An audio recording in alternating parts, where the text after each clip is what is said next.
Ang mayabang na higante at ang diwata. Sa kabundukan ng Averroes, may nakatirang isang higante na nagngangalang Eros. Pinangalanan sa kanya ang lugar sapagkat siya ang pinakakilalang nakakatakot at napakamayabang na higante sa kabundukan na yun. Sa loob naman ng kabundukan na to ay may isang diwata na siyang namumuno at nangangalaga ng mga hayop. Ang diwatang ito ay nagngangalang Maria. Siya ang pinaniniwalaang tagapagligtas at tagaprotekta ng kagubatan sa bundok ng Averroes. Isang araw, ang higante ay nagising nang may narinig siyang ingay sa kagubatan. Kahit medyo malayo ito, ay malakas pa rin ang kanyang paninig. Agad siyang bumangon sa kanyang mahimbing na tulog at naglakad papunta sa gubat na umiinit ang ulo. Isang kaarawan ng diwatang si Maria, kaya napag-isipan niyang maghandog ng salo-salo kasama ang mga hayop sa kagubatan. Nang dahil sa inis at galit ng higante sa pag-istorbo ng kanyang tulog, ay nang siya ay makarating sa kagubatan, tinumban niya ang mga puno at sinira ito.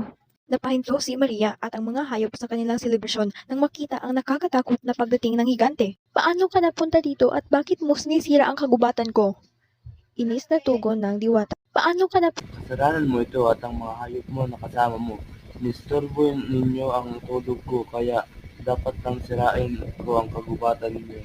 Kasalanan mo ito. Ako ang nangangalaga ng kagubatan na to at hindi katanggap-tanggap ang ginawa mo lalo na ngayon. Sinira mo ang selebrasyon ng aking kaarawan. Ako ang nangangalaga ng kagubatan na to at Hindi ako magpapatawad sa aking ginawa at wala akong pakialam sa karawan mo. Nagwala ang higante at sinira pa niya lalo ang selebrasyon ng diwata at ang mga hayop. Tinapon niya ang mga handa at winasak ang mga dekorasyon. Agad naman na nagtakbuhan ang mga hayop ng dahilan sa takot na baka sila ay madamay sa gulo na ginawa ng higante. Hindi mapakali ang diwata. Kitang-kita sa kanyang mga mata ang pagkawasak ng kanyang kagubatan, ang pagtakbuhan ng mga hayop at ang pagkasira ng kanyang selebrasyon. Nagwala ang tama na. Itigil mo na ang ginagawa mo. Ipagpatawad mo sana kung naistorbo ko ang iyong tulog. Tama. Huli na ang lahat, diwata. Hindi mo ba ako kilala?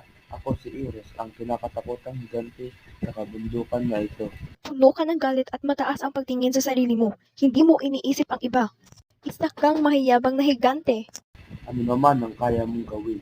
Kaya ko kayong palisin lahat at sirain ang mahal mong kagubatan. Hindi na natutuwa si Maria sa mga sinasabi ng higante at ang ginawa nito sa kanyang kagubatan. Kaya ginamit nito ang kanyang mahika at sinumpa ang higante. Agad naman na naglaho ang higante. Ito ay tumigas at naging bato. Hindi na sirain mo lang ang lahat. Huwag lang ang kagubatan ko at huwag mo rin idamay ang mga hayop na aking inaalagaan. Hindi na natutuwa si Maria sa mga sinasabi ng higante at ang ginawa nito sa kanyang kagubatan. Kaya ginamit nito ang kanyang mahika at sinumpa ang higante. Agad naman na naglaho ang higante. Ito ay tumigas at naging bato. Hindi na natutuwa si Maria sa mga sinasabi ng higante at ang ginawa nito sa kanyang kagubatan. Kaya ginamit nito ang kanyang mahika at sinumpa ang higante. Agad naman na naglaho ang higante. Ito ay tumigas at naging bato.